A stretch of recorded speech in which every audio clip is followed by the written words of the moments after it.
Bab 237, tolong minta jenderal menjelaskan keraguanmu. Tentu. Tianzhen bangkit dan berkata, ayahku mengirim pelayan Zhouan untuk mengantarkan surat itu secara pribadi. Ketika surat itu dikirim, mereka sudah mengumpulkan lebih dari 130 orang. Saya baru saja meninggalkan kota Donghai pada saat itu. Saya datang ke sini dengan kuda tercepat. Pasukan besar mereka akan bergerak lebih lambat, tetapi mereka akan bisa mencapai desa Siping dalam waktu sekitar setengah jam. Hanya lebih dari 100 orang. Zhao Ping menarik napas lega lagi. Meskipun Zhuo Zigang dan yang lainnya belum kembali dari menumpas perampok, tapi masih ada lebih dari 200 pengawal di desa Siping.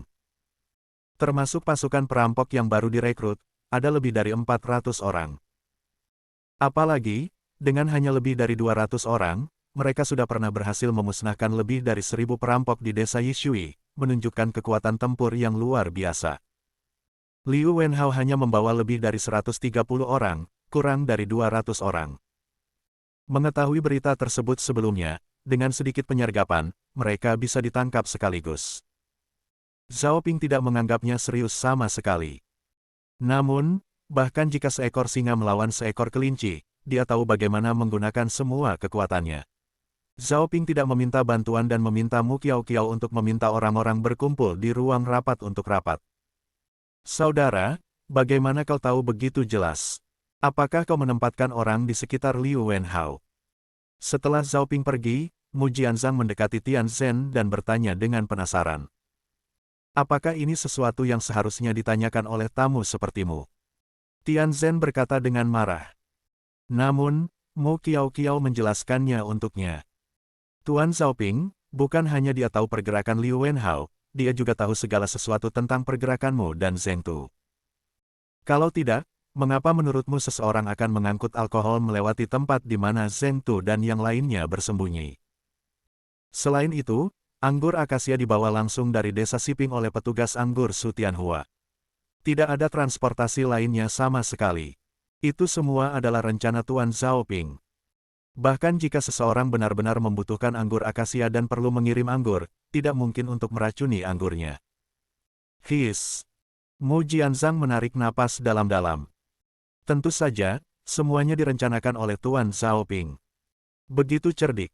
Mu Jianzhang melihat punggung Zhao Ping yang berbalik dan diam-diam mengagumi. Mungkin akan menjadi pilihan yang baik untuk mengikuti Tuan Zhao Ping, setidaknya kau bisa belajar banyak strategi darinya. Baik dalam berbisnis atau berperang, kau bisa menggunakannya. Hati yang sombong sebenarnya sedikit berkurang banyak saat ini.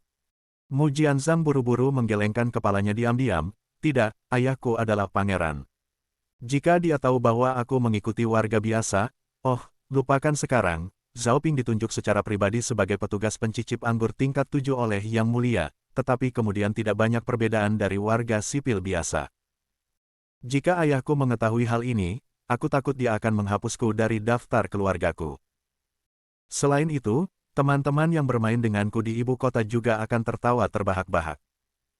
Tapi apa yang akan dilakukan terhadap Zheng Tu dan yang lainnya jika mereka tidak mengikuti Zhao Ping? Jika Zhao Ping membunuhnya, dia mungkin akan dipotong-potong jika dia kembali ke ibu kota. Lupakan, beri Zhao Ping satu kesempatan lagi. Jika dia bisa dengan mudah mengalahkan Liu Wenhao, dia akan memiliki satu alasan lagi untuk mengikutinya. Apalagi, sepupuku masih di sini. Ayah tidak memiliki anak perempuan, jadi dia memanjakan sepupuku seperti putrinya sendiri. Selama sepupuku meminta belas kasihan, ayah mungkin akan memaafkanku. Hal terburuk yang harus dilakukan adalah menyuap sepupuku lebih banyak di masa depan. Zhao Ping dan yang lainnya mengabaikan pikirannya yang berubah, berpakaian, dan pergi ke ruang tamu untuk rapat. Semua orang sudah ada di sana. Xia Kuan tidak berada di desa karena bertugas mengawal Wen Hui dan toko kain desa Siping di kota Donghai, yang ada adalah Yunman yang memimpin tim, dibantu oleh Mao Xiba. Tentara wanita masih dipimpin oleh Gao Yu. Seluruh anggota yang berada di kamp dihadirkan. Hari ini, masih ada lebih dari 50 orang, bahkan tidak sampai 60. Tapi sejak Musangwu menyediakan bahan baku besi, banyak kapak khusus seberat 20 pon telah dibuat. Sudah dilengkapi untuk 40 orang.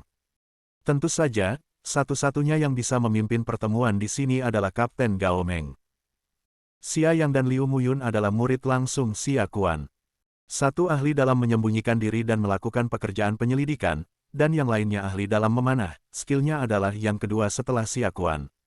Tentu saja, mereka berdua berpartisipasi dalam rapat. Zhao Ping tidak berbasa-basi, dia langsung ke pokok permasalahan, menjelaskan masalahnya secara singkat, dan kemudian meminta saran dari semua orang. Semua orang menoleh ke Liu Muyun. Dia ahli dalam penyelidikan, dan ketika Liu Wenhao menyerang, dia pasti memiliki informasi yang paling rinci. Untuk mengutip apa yang pernah dikatakan Zhao Ping, jika kau mengetahui dirimu dan musuhmu, kau akan menang dalam setiap pertempuran. Hanya dengan memahami situasi musuh, kita bisa mengambil respons terbaik. Liu Muyun tidak mengecewakan semua orang dan berkata sambil tersenyum, berita datang sebelum rapat kita bahwa Liu Wenhao dan 134 orangnya masih 10 km jauhnya dari desa Siping. Menurut kecepatan mereka, akan memakan waktu hampir setengah jam untuk mencapai desa Siping. Ada 100 budak di antara mereka, dan 30-an lainnya adalah orang-orang yang dibawa oleh Liu Wenhao dari ibu kota. Kami menanyakan situasinya beberapa waktu lalu, dan ada 2 tuan muda di antara mereka. Satu adalah Liu Wenhao, putra tertua Menteri Keuangan dan Urusan Rumah Tangga, dan yang lainnya adalah Yun Chengze, putra kedua Menteri Perang. Sisanya adalah pengawal pribadi dan para pengikut. Namun kekuatan tempur mereka seharusnya cukup baik. Seperti Liu Jia, dia bisa mengayunkan pedangnya untuk menangkis 3 panah yang ditembakkan kepadanya pada saat yang sama. Kekuatan tempurnya seharusnya sama baiknya dengan Li Hu. Ini satu-satunya informasi yang berguna untuk saat ini. Jadi, ada setidaknya 2 pengawal dengan tingkat kekuatan yang sama dengan Li Hu di antara mereka. Gao Yu adalah yang pertama berbicara, dalam hal ini, kita tidak bisa menyerang dengan kekuatan, kita hanya bisa menyergap mereka. Kita memiliki ketapel batu di tangan kita, dan kita juga memiliki batu yang sudah disiapkan sebelumnya. Cukup angkut benda-benda ini ke tempat penyergapan, tunggu musuh mendekat, dan langsung hujani mereka dengan batu. Tidak peduli seberapa tinggi kemampuan bela diri mereka, mereka akan tetap hancur berkeping-keping. Sejak dia menggunakan ketapel batu, Gao Yu sangat mengagumi benda itu. Itu benar-benar senjata perang. Batu yang terbang bisa menembus tembok kota. Bisa dibayangkan jika itu jatuh pada orang. Semua orang mengangguk. Bagaimanapun, mereka semua adalah orang kasar dan tidak pandai dalam strategi. Akan terlalu sederhana untuk mengatakan bahwa mereka berani sekaligus bodoh. Dengan kata lain, hanya Xia Kuan dan Ruan Wendi yang berhasil dapat memahami dan menyimpulkan sesuatu dari seni perang dan 36 strategi Sun Tzu. Seperti Gao Meng dan Mao Xiba, mereka adalah pejuang yang solid. Yun Man, Xia Yang dan Liu Muyun buta huruf. Mereka berdua adalah mantan pemburu, jadi mereka bisa bersembunyi dalam gelap dan menembakkan panah dengan dingin. Tidak ada cara bagi mereka untuk memberikan saran. Untungnya, mereka cukup patuh untuk menyerang dimanapun Zhao Ping menunjukkan tanpa ragu-ragu. Bagaimana kau tahu jalan mana yang diambil Liu Wenhao untuk masuk ke desa? Saat Gao Yu hendak melanjutkan berbicara, suara nyaring terdengar dari luar pintu. Liu Mengru mengikutinya dan berjalan keluar dengan rapi berpakaian. Dia terlihat mengenakan baju besi perak cerah, dengan tudung di kepalanya, dan memegang tombak perak cerah. Dia tampak seperti dewa perang. Mata Zhao Ping berbinar saat melihatnya. Ini adalah hasil dari rancangan yang dia buat, waktu akan dibuat dan diserahkan kepada Zhang Jiuya untuk membuat baju besi khusus untuk Liu Mengru. Tidak seperti baju besi dinasti Dawei, itu hanya melindungi tubuh bagian atas. Setelan baju besi yang dia rancang hanya untuk melindungi wajahnya dari ujung kepala sampai ujung kaki, hanya menyisakan sepasang mata untuk bertarung. Itu akan lebih sempurna jika dilengkapi dengan kaca anti peluru. Sayangnya, Zhao Ping masih belum menemukan cara untuk membuat kaca. Dia hanya tahu tentang pembakaran kaca. Seharusnya dipanaskan untuk melelehkan pasir dan mengekstrak kaca. Zhao Ping juga belajar kimia di sekolah menengah, tetapi ketika berbicara tentang kaca, itu seharusnya adalah dari bahan pasir silika. Tapi itu saja yang dia tahu. Zhao Ping mencoba membakar pasir silika di tungku pandai besi, tetapi tidak meleleh. Seharusnya karena suhu tidak bisa tercapai. Zhao Ping hanya bisa menunggu sampai dia berhasil merekrut bakat yang tersedia, dan kemudian bekerja sama untuk mencari cara meningkatkan suhu tungku untuk membuat kaca. Setelan baju besi ini selesai dibuat selama 3 hari, tetapi Liu Mengru belum sempat memakainya. Alasannya tidak ada perang, jadi tidak perlu memakai baju besi. Walau bagaimanapun, itu tidak menguntungkan. Hari ini, dia mengetahui bahwa Liu Wenhao membawa orang untuk menyerang desa Siping pada malam hari, dan dia benar-benar mengenakan baju besi itu, yang benar-benar mengejutkan Zhao Ping. Tapi istrinya terlihat sangat menawan dengan baju besinya. Ada perasaan keberanian dan penampilan heroik. Seperti yang diharapkan dari seorang jenderal. Gao Yu juga menyaksikan dengan antusias, membayangkan suatu hari dia bisa mengenakan baju besi seperti itu dan pergi ke medan perang untuk membunuh musuh.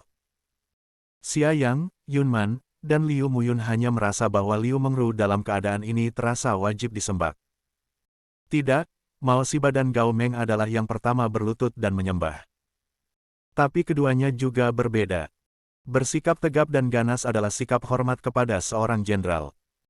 Namun Mao Xiba berkata dengan bersemangat, "Jenderal, apakah kau akan pergi ke ibu kota untuk menghadap kaisar dan mencari keadilan untuk saudaramu yang sudah meninggal?" Masalah itu tidak mendesak. Liu Mengru berkata dengan acuh tak acuh, "Karena suamiku telah berjanji untuk membantuku menemukan pelaku sebenarnya di balik layar, mari kita tunggu saja. Kau harus percaya pada strategi Tuan Zhao Ping. Setelah identitas dalang di balik ini dikonfirmasi, sebagai jenderal aku akan membawamu untuk memotong kepala lawan bersama-sama untuk menghormati roh-roh pahlawan dari prajurit kita yang gugur." "Ya, jenderal akan menunggu." Mao Xiba menjawab dengan hormat. Kemudian Liu Mengru melihat Gao Yu dan mengulangi apa yang baru saja dia katakan, "Gao Yu, strategi yang kau sebutkan memang bagus, tetapi kau mengabaikan satu hal. Desa Siping kita tidak membangun tembok kota atau benteng. Seluruh desa terbuka ke lebar. Meskipun terhubung ke desa Xia melalui area pabrik, itu dikelilingi oleh lahan pertanian dan ada lebih dari 10 jalan. Bagaimana kau menentukan jalan mana yang akan diambil Liu Wenhao yang telah kau tebak sebelumnya?" Ini. Gao Yu tidak bisa menjawab, jadi dia hanya bisa meminta nasihat, karena jenderal berkata begitu, dia seharusnya punya cara. Tolong minta jenderal untuk menjelaskan keraguanku. Bab 238, mari ambil rute resmi. "Suamiku, haruskah Anda memberitahukannya secara langsung?" tanya Liu Mengru kepada Zhao Ping.